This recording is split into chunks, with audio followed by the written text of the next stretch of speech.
guys, it's Emma and I'm back today for you with another video, and today I'm reviewing a book. Alright, this book automatically is one of the best that I've read of the whole year, and that is Nightstrider by Sophia Slade. This is the start of a dark fantasy series. This is about two worlds that run parallel to one another, the waking world and the dream world. The waking world has all the humans, and then the dream world has all of the manifestations of the dreams and nightmares of the humans in the waking world. And a king, a tyrant, rules both at the same time.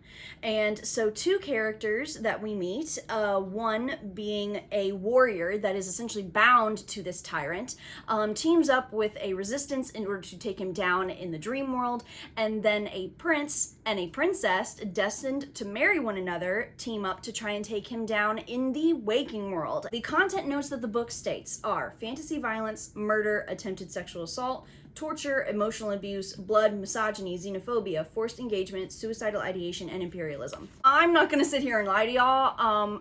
I am essentially gonna be talking to y'all and giving you propaganda about why you should buy this book, okay? Or at least why you should read this book.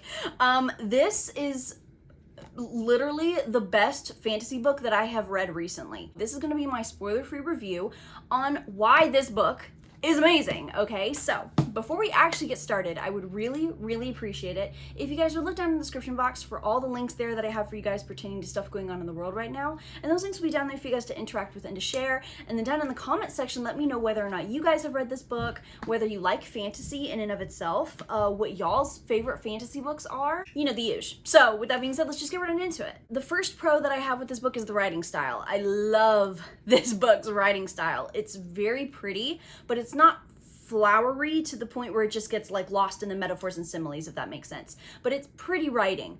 It flows really quickly. There's a lot of really good quotes in here too. Like I said, it's very flowing, which of course makes it very fast to read. The writing style is just one of the many things about Nightstrider that makes 500 something pages fly by. If you have been watching my channel for a good enough amount of time, then you will know that I despise forced funny. I hate it, okay?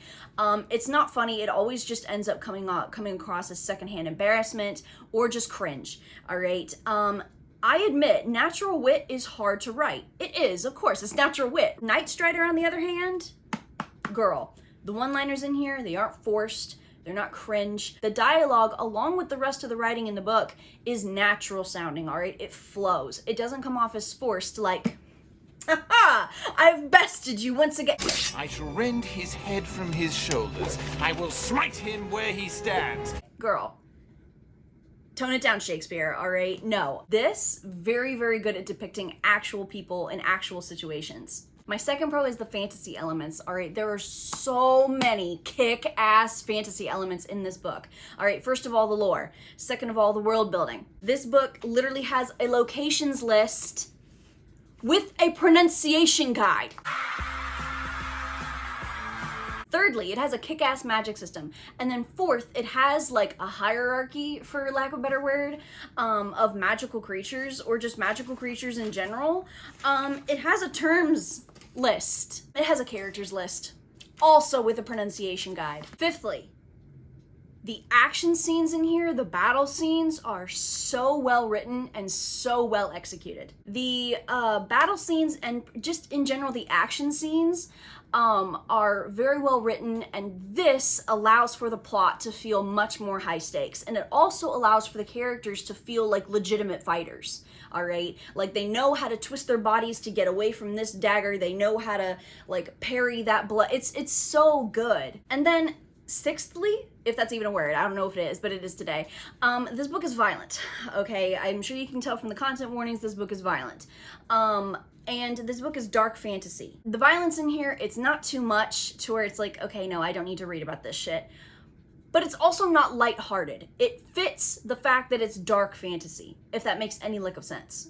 And then my third pro, the characters, all right? We get 4 points of views. I think that this book handles the fact that there are 4 points of views very well, all right? Because look, a lot of books, I feel, bite off more than they can chew when they have more than 3 points of views. I love multiple points of views because I feel it's a lot more satisfying when all of these different people come together in like this final moment, this final battle, whatever, and all of these stories align. I think that's so satisfying. And Nightstrider, in my humble opinion, does it very well. We get Renz, who is the warrior that is bound to the Tyrant King. We get Alaric, who is part of the resistance that she joins up with. We follow Isla, who is the princess arranged to marry the prince. And then we follow Kane, who is the prince destined to marry the princess. And I can't lie, I ended up loving every single one of them.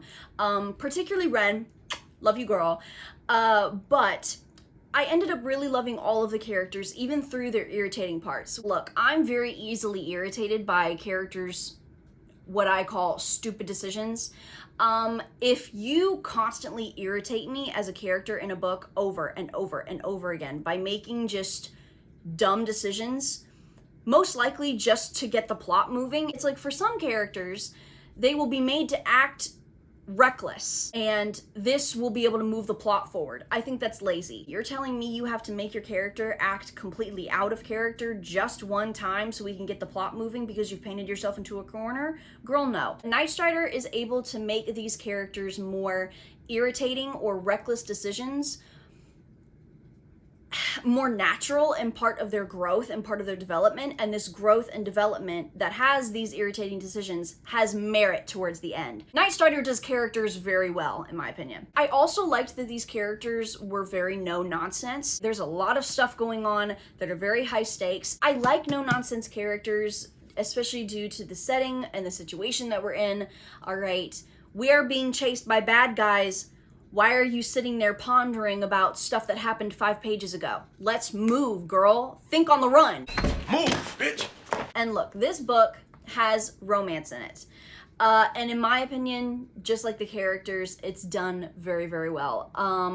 I love the banter in this book. Even between characters that aren't romantically involved, the banter in here, like I said earlier, with the dialogue and the writing style, it's natural. It's not forced. It's not just weird sounding, and I so appreciate that. The romance is a small part of the grand scheme of this book. Okay, so this is not a romantasy, this is a dark fantasy with a little bit of romance in it, you know, to lighten up the room, cause girl. But dare I say, for the people that care about it, he fell first.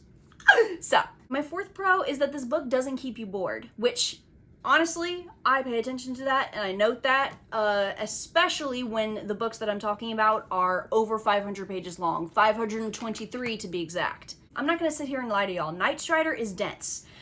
It's kind of like Dune in a way, in the sense of you are plopped into this story and come on, you gotta get with it. You gotta learn as we go along. Yes, it is very overwhelming to just be dropped into the story right at the beginning instead of, you know, being led into it. I understand that, but for me, I kind of like that because it makes everything around seem 10 times more important.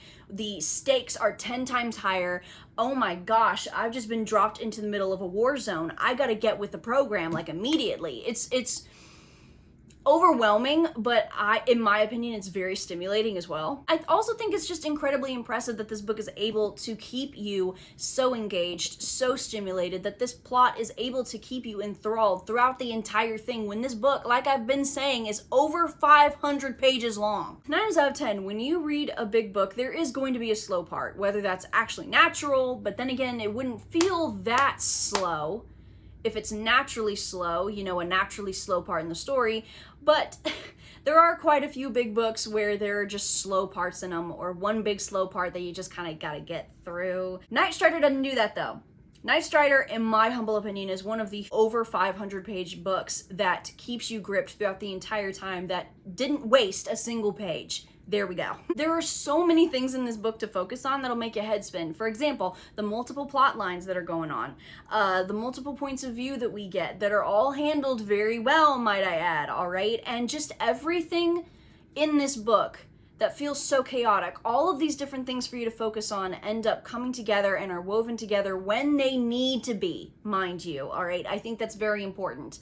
The different highs and lows of the story, when different storylines connect, when different storylines just touch one another, this book does that very, very well. I gave Nightstrider 5 stars. I don't know what the hell y'all expected. Okay, Nightstrider is so good. I need the second book right now. Sophia Slade, I'm begging you at this point, please write more fantasy books. Because this one, a testament to the damn genre. I just need y'all to read this book, okay? This book is too damn good to not be read. I refuse to gatekeep. I'm a woman of the people. If you are a fantasy fan, if you are a dark fantasy fan, if this book sounds like it's up your alley, check it out. It is so good. There are so many promising things in this book that just check it out. Just check it out. So you guys, that was my review for Nightstrider. I hope that you've enjoyed. Look, I need y'all to pick this book up. Okay, I at least need you to read the first damn page. Just to ease my soul. I need y'all to do that little thing. Yes, do that little thing. Summer is almost over. I hope everybody that is going back to school in the fall, I know, I'm so sorry, I hate to bring that up. I hope y'all have a good semester, and I hope we all have a good rest of the reading year. I hope we all get to read some kick-ass books. So you guys, with that being said, I hope you've enjoyed. I hope you continue to look out for more stuff on my channel. Hope that you guys are staying safe. And lastly, I hope that you guys have a great rest of your day. Goodbye.